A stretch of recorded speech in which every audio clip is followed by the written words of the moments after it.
Hi guys, so this is a video to help explain the concepts of DNA replication, and I'm going to use the same image of this one right here because I find this such an important image to understand. Now, if you were in my tutoring lesson on Friday, I would just like to note that I did make a few errors while explaining them. I'm going to explain all of them that I made, but first let's start off with figuring out what are all the enzymes required for DNA replication.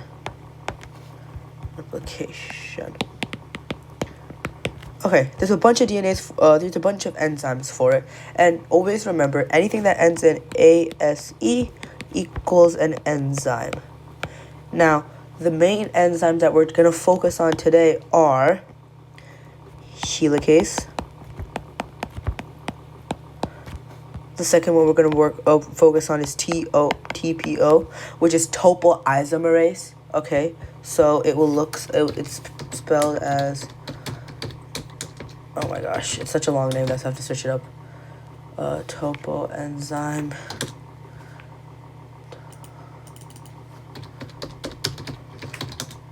Topoisomerase, so topoisomerase. Okay. The third one we're gonna look at is ligase. The fourth one we're gonna look at is DNA polymerase. The fourth one we're gonna look at is primase. Ligase 2. What are the other ones? I'm just gonna look through and see which one I have to use. Helicase, primase, primase, ligase, yep, that's all of them. Okay, so these are all the main DNAs that we're going to look at. Remember, if it ends in ACE, that means it's an enzyme. Before we start on actually understanding how DNA replication works, let's understand the functions of each of these. We're going to call this one the unzipping one. I like to call this the unzipping enzyme or the scissor enzyme. This enzyme, what it does is, I'm going to just bring a diagram right here. For example, let's say this is a DNA molecule on its side. Now, this is definitely not accurate by any means, nor is it a pretty model, but it just helps get the concept of how DNA works, okay? Now, what a DNA helicase comes, let's say this is DNA helicase, it's enzyme. Let's zoom in on what it does in the actual DNA itself. So, as you know, DNA is double-stranded. That means it's two strands that are coiled together in such a way that it creates almost a double helix-like shape. That's why it has this infamous shape that we know today, right? It looks something like this, all coiled up. Now, what DNA helicase does is it unzips that coiling, that double-stranded. How does it look like? It looks something like this. So these are two lines. The helicase is zipping through. That's how it's breaking those two strands, and it's continuing onwards with it while it's trying to break through the DNA.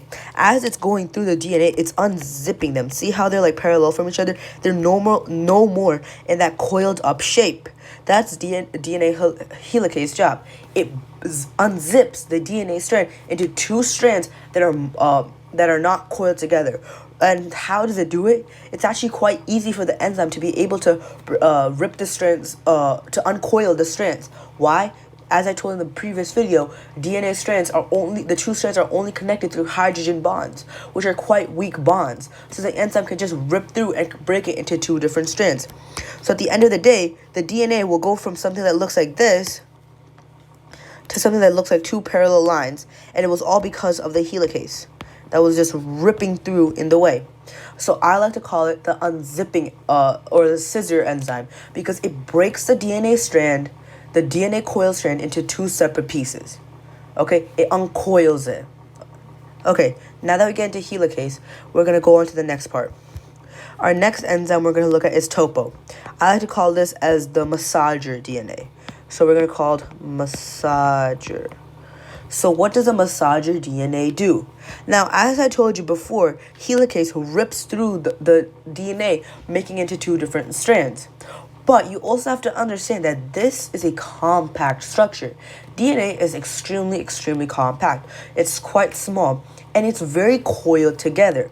If there's an enzyme that's just ripping right through it, what do you think's gonna happen to the DNA? It's gonna break. Remember, it's just connected by hydrogen bonds, so it can easily break through. And also, since it's just two strands and extremely compact, anything can happen by that enzyme that can cause it to break. So what topo does, it almost massages or loosens the DNA. To put into perspective, DNA is extremely coiled, looking something like this. As you can tell, the DNA itself is quite coiled in on itself.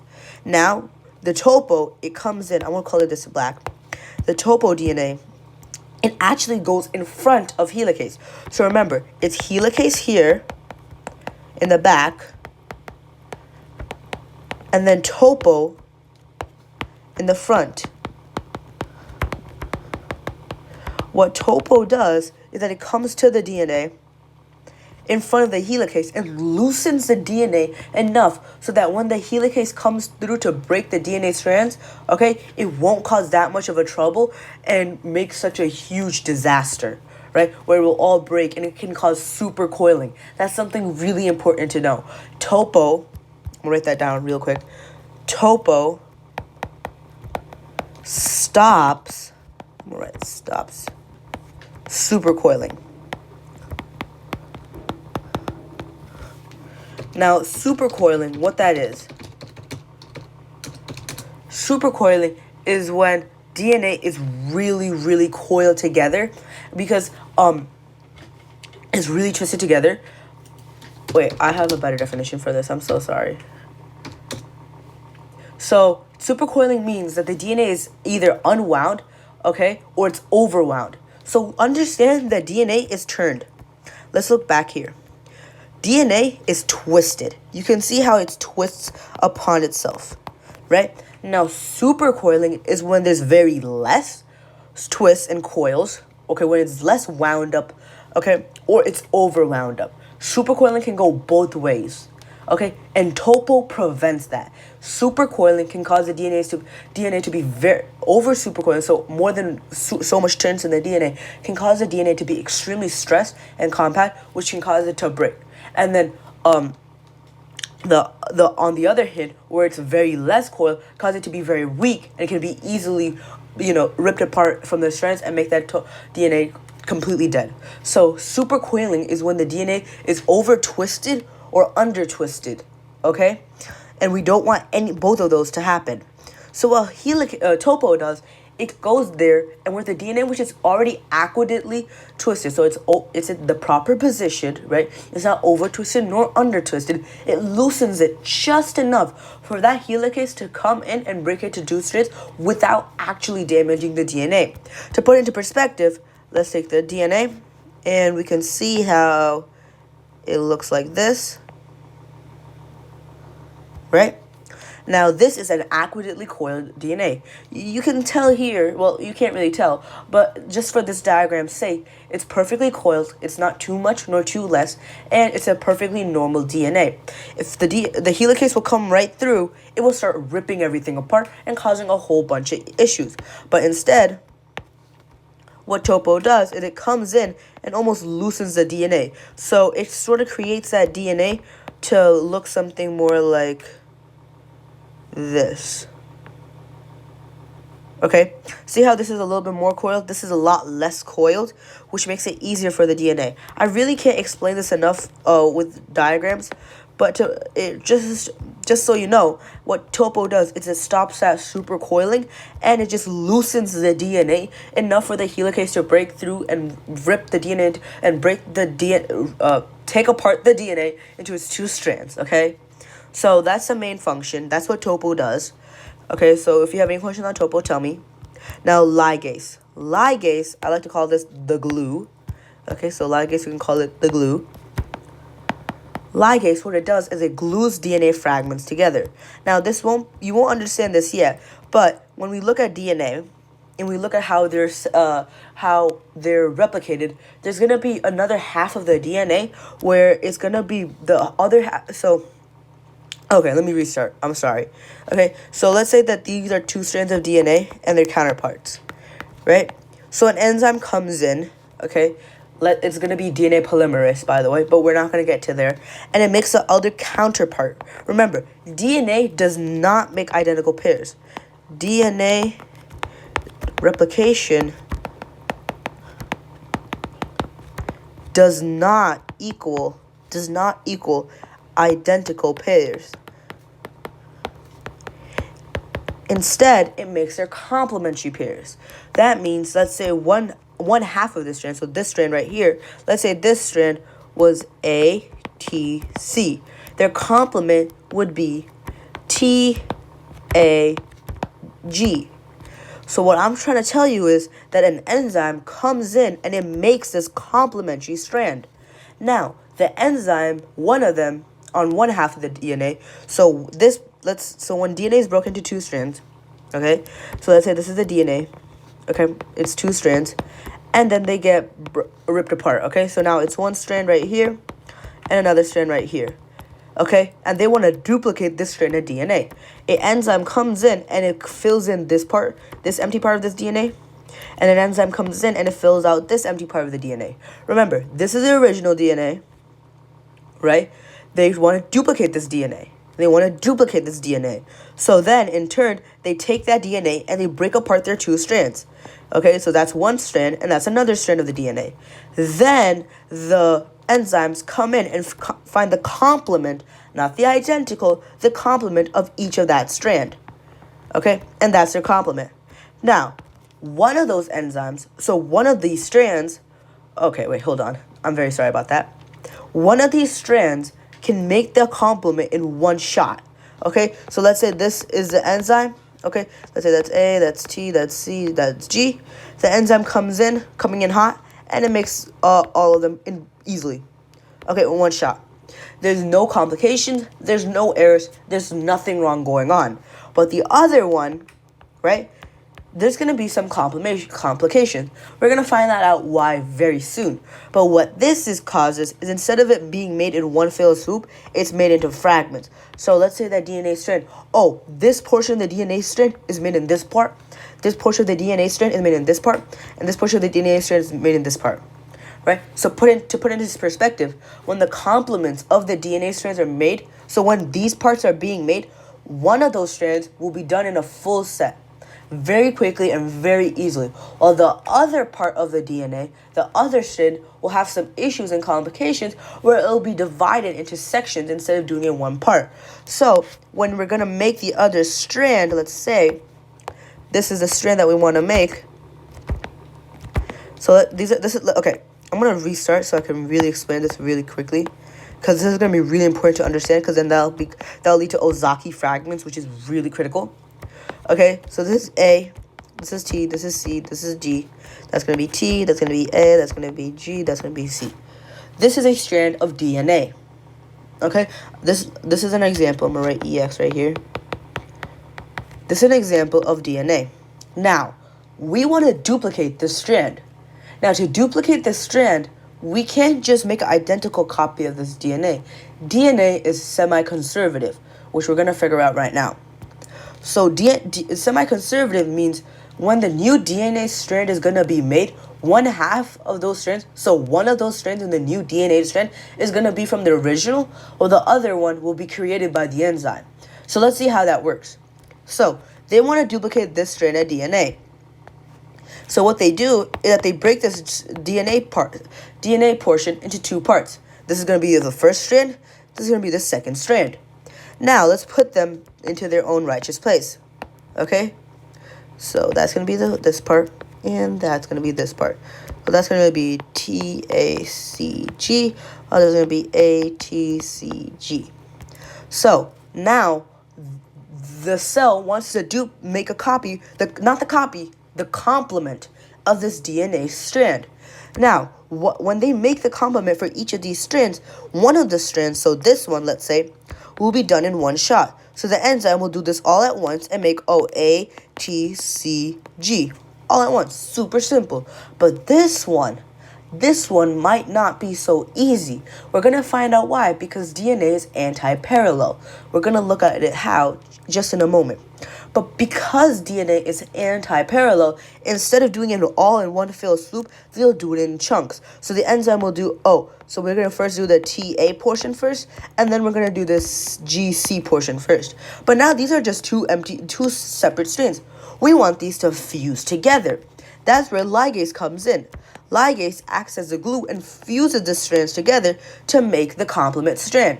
So instead of having multiple complement strand, ligase fuses it to one long complement strand and thus making two new DNA models. And this is where semi-conservative also comes from, because the original DNA model, which is right here, original, half of it will be going to this, half of the new DNA model, one half of it, so one of the strands will be from the original. So this part was from the original, and this part was from the original. This makes it semi-conservative because it's not fully a new pair of DNA, not having a single part from the parent. It's just halfway through. It's 50% of the original parent and 50% of the new enzyme-made one. Okay? So that's what semi-conservative means. So I'm going to write that down real quick. Semi-conservative, 50% parent, 50% new. All right? That's what semi-conservative means. Now that, okay, so let's recap. What ligase does is when it makes a new strand of DNA, when they will sometimes oh gosh, this is so difficult to explain. I'm so sorry. Okay, when DNA is going to be made, one strand's complement will be done in chunks.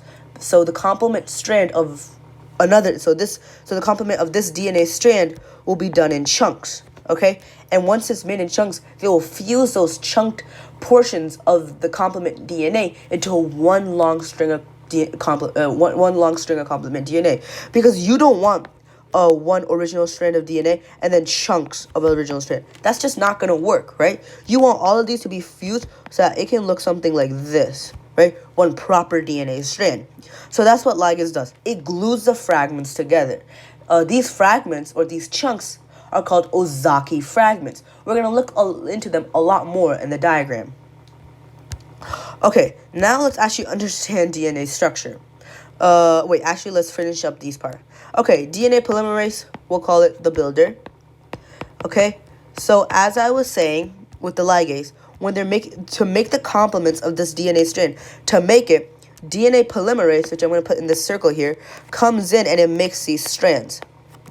Alright, so all DNA polymerase does is it comes in and makes the strands that is required for, they make the complement of the DNA strand. That's all it does. So we're going to say polymerase, DNA polymerase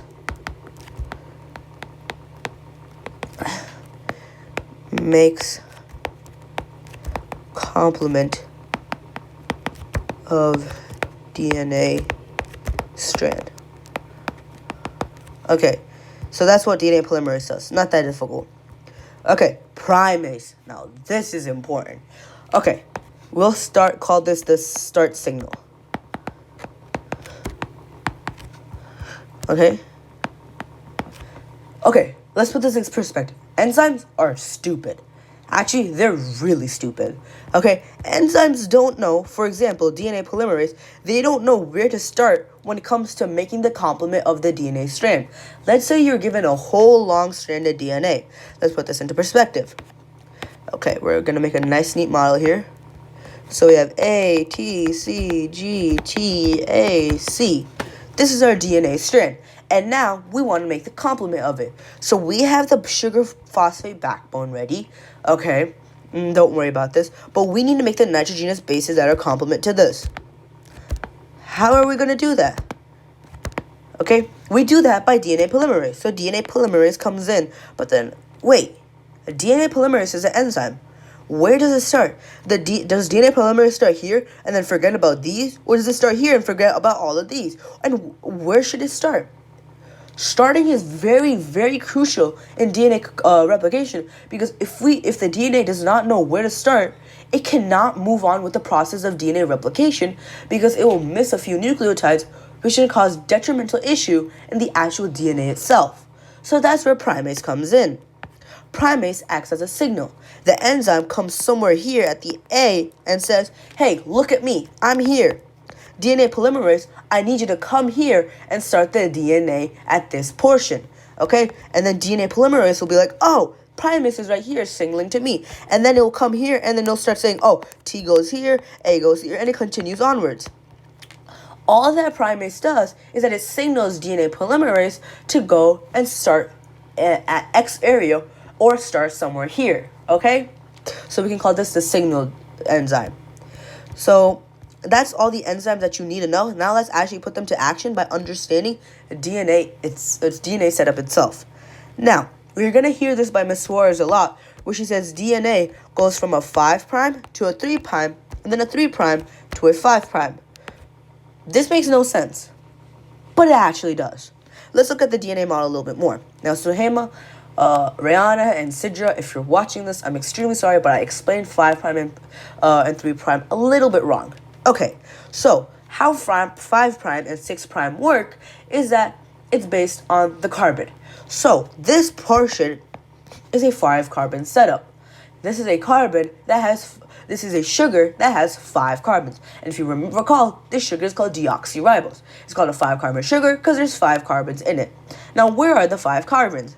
This is actually oxygen. So where are the other 5? Well, the other 5 are actually starting from 1 here. So this is the first one. This is the first carbon. So I'm going to put a C here. This is the second carbon. So I'm going to put another one here. Actually, this is really hard to see. Okay, so I'm going to lower this side a little bit. This is the first carbon right here. This is the second carbon right here. This is the third carbon right here. And this is the fourth carbon right here. Where's the 5th carbon, you may ask? It's actually right here. You see the C right here? That's the 5th carbon. And C, since this is the highest one, this is the 5' location. Now, if we continue onwards from this, so let's say we redo all of that. So 1, 2, 3, 4, 5. 1, 2, 3, 4, 5. 1, 2, 3, 4, and 5. We see that it ends at 3. It starts at 5 and it ends at 3, which causes it to be 5 to 3. Now let's look at this. We see here that it starts in a counterclockwise location. So we get 1 here, we get 2 here, we get 3 here, we get 4 here, and then we get that 5th one right here. And if we continue that onwards, we get 1, 2, 3, 4, 5. 1, 2, 3, 4, 5. And wait, 1, 2, 3. Oh, wait, that's wrong. 1, 2, 3, 4, and 5. And where does it start?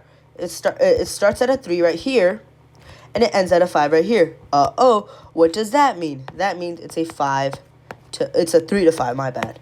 It's a 3 to 5 sugar phosphate backbone. Now, if we look at this is going to operate in opposite directions. This actually makes this DNA model anti-parallel. They're parallel, but they're going at 2 different directions. So one is going this way, while another one is going this way. Okay? So I'm going to quickly watch the video and see what that means.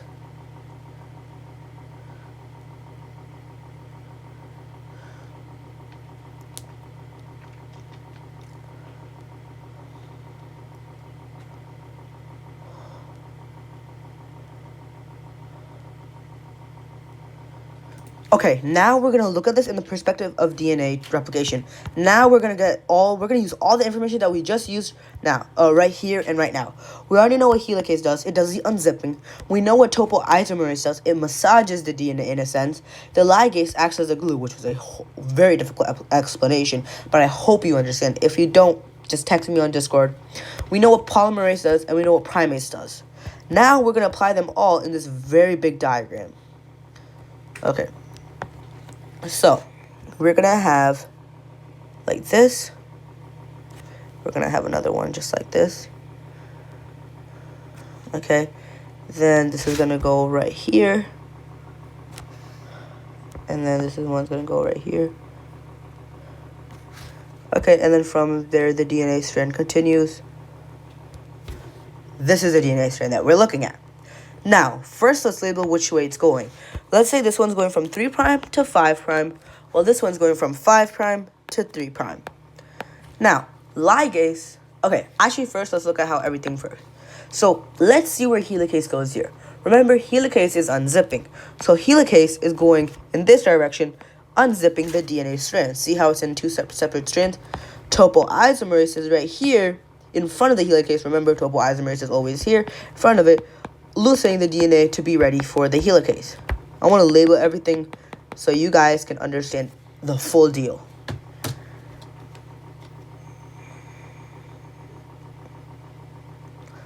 And remember, these two are original strands.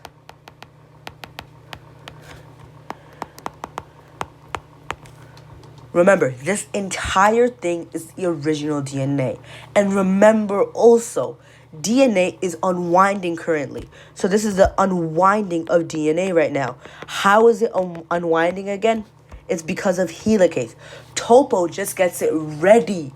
It just gets it ready for the helicase to unwind. Okay? This gets it ready. This one actually does the unwinding.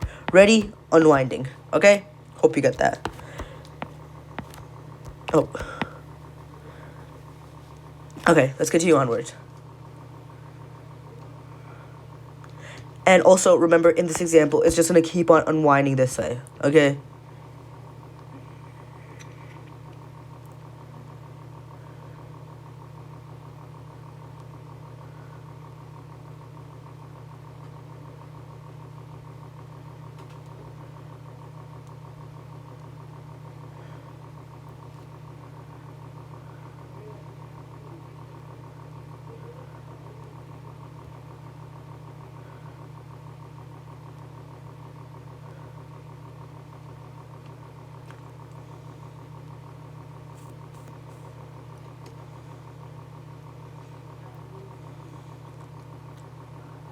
Oh, okay, so this is really important to understand. I'm watching the video right now just to get a clear concept because I don't want you guys to understand that there's something wrong going on, okay?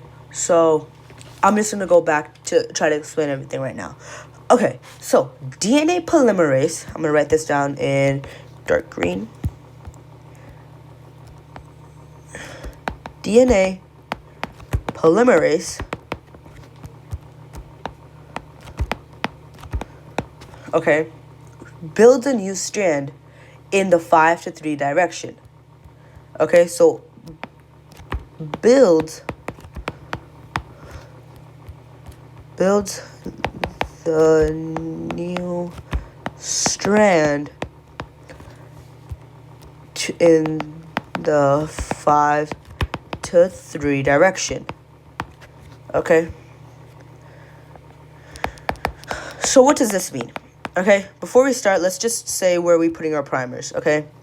So, for example, our primers are going to be here, okay?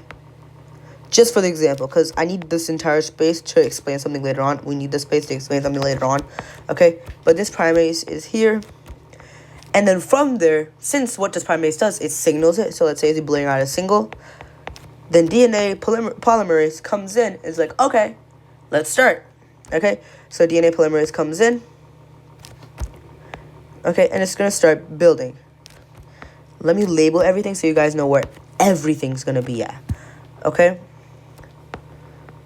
So, primase.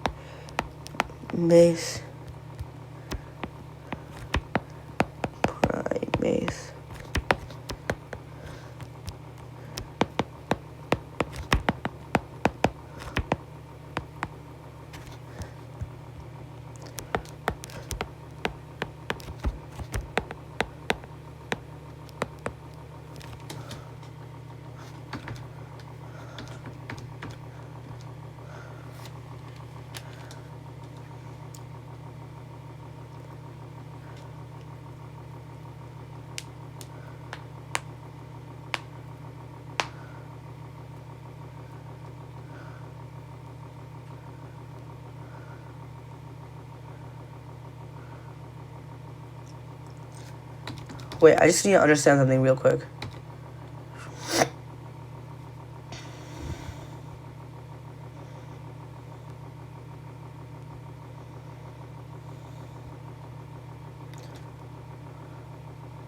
Okay, so now, as I said, DNA polymerase can only build in the 5' to 3' direction. Now, I'm going to add highlights here so that you can understand. So, as DNA is now starting to build, it goes from 5' to the 3' direction, right?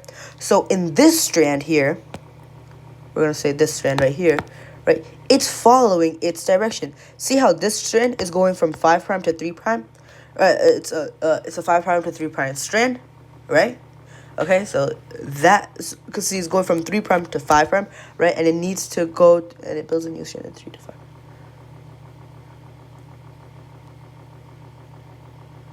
Oh, okay, yeah. So what I'm trying to say is DNA polymerase follows the path of 5' to 3'.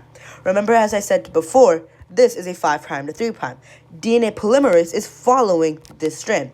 This strand, it does not follow. So even though this strand is going this way, the DNA polymerase says, oh, I can only go this direction. So it's still just going to go this way. So, as we know, this is a 5' to 3' strand. Remember, this diagram is reversed, so this is a 5 to 3, right? So what I'm trying to say is that DNA polymerase will start building from here and then continuing onwards. But the same thing is going on for this side. But remember, it's going from 5' to 3'. Remember, the DNA polymerase is always trying to go towards that 5' end. If you look at that diagram, the DNA polymerase is always going to go in the direction that's following this 5' end. Now, in this diagram, this portion of the diagram, where is that 5' going? It's going right here, right? So, what does that mean? That means the DNA polymerase will start building in this direction. This will cause an issue. Remember, and remember. DNA polymerase is always trying to go to that 5' end in any of the two sides. But remember also, this strand goes anti-parallel, which means it goes through the opposite direction. And that means the 5 is on the other side. So it's going this way, while the DNA polymerase strand here goes this way. This is going to cause an issue, because as the helicase is going to move on through the DNA, this part is just going to be not being made, okay? And while this one, yes, it's perfectly fine. Remember when I talked to you about how one of the strands will be made perfectly fine in one fell swoop, while the other one needs to be done in chunks? Well, this is the example that I'm talking about now. Remember, the primus is here. I could have put in here. I could have put it anywhere in this. The primus is here, by the way. I could have put it anywhere here. I'm just putting it here for the understanding of the diagram.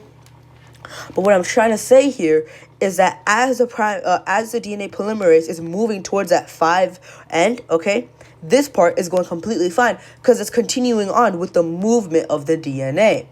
But here, it's not. The DNA polymerase is going this direction. So what's going on here? Huh? Is there a DNA polymerase anywhere there to help? Well, you're going to understand what happens in this portion. Also, the one that's being made all at once, okay? The one that's being made all at once is called the leading strand. So this is called the leading strand.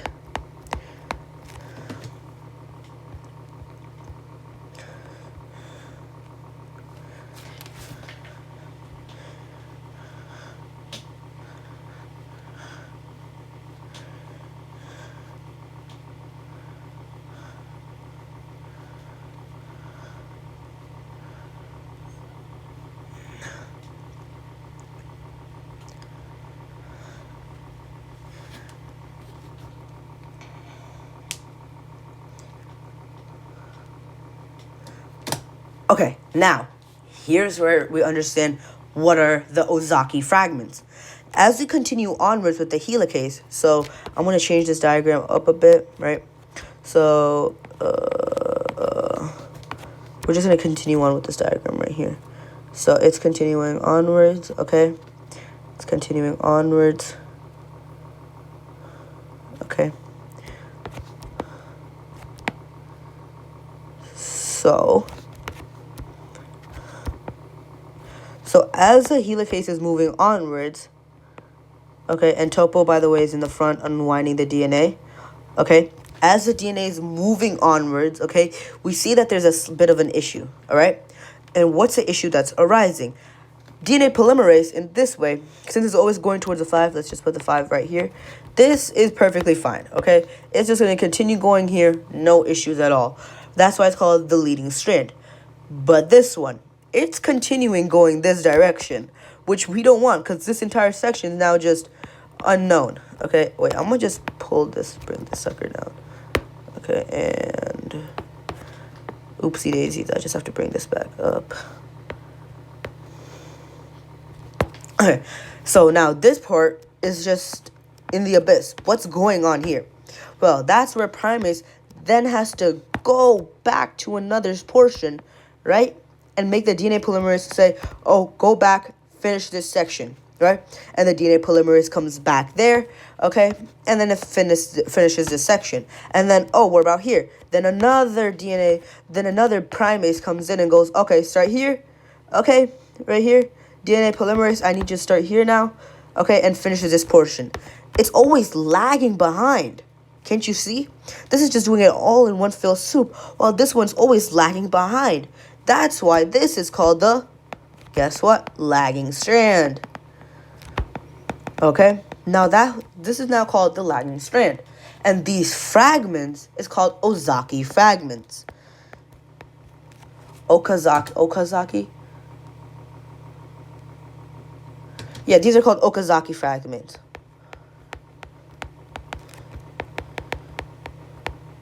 And here, sure enough, okay, each of these fragments go in the direction of 3' to 5'.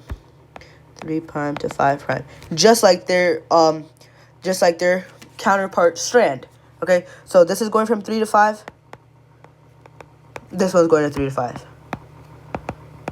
Okay, now, these fragments cannot just be there. Okay, remember, this is a complement of this original DNA strand. These purple shading in parts are the complement of the DNA strand. This one is one fell swoop. So the DNA would look something like this. Something completely normal. But these are in fragments. So one of them, which is perfectly normal, which is a blue, which is one nice long strand, the shaded parts, since they're in fragments, won't work. That's where ligase comes in. Now we're finally talking about ligase. Ligase comes in, and it almost acts as a glue, bonding these pieces together. Okay?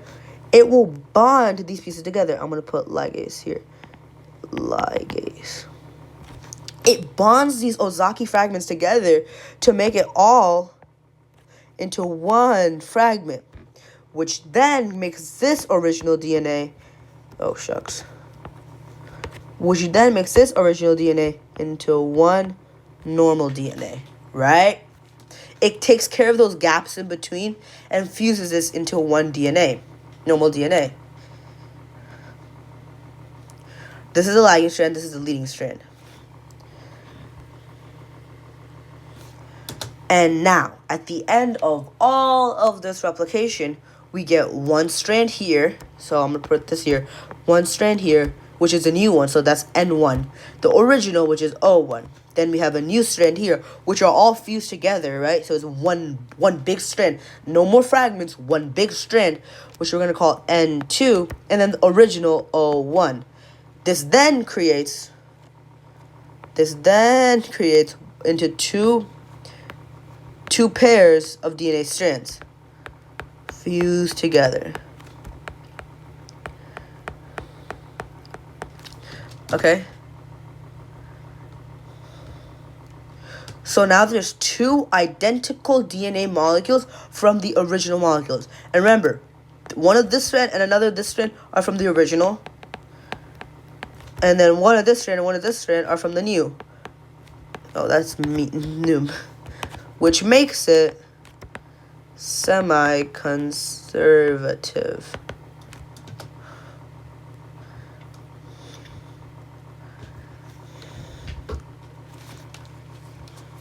This makes it semi-conservative. This is a very confusing model if you guys want me.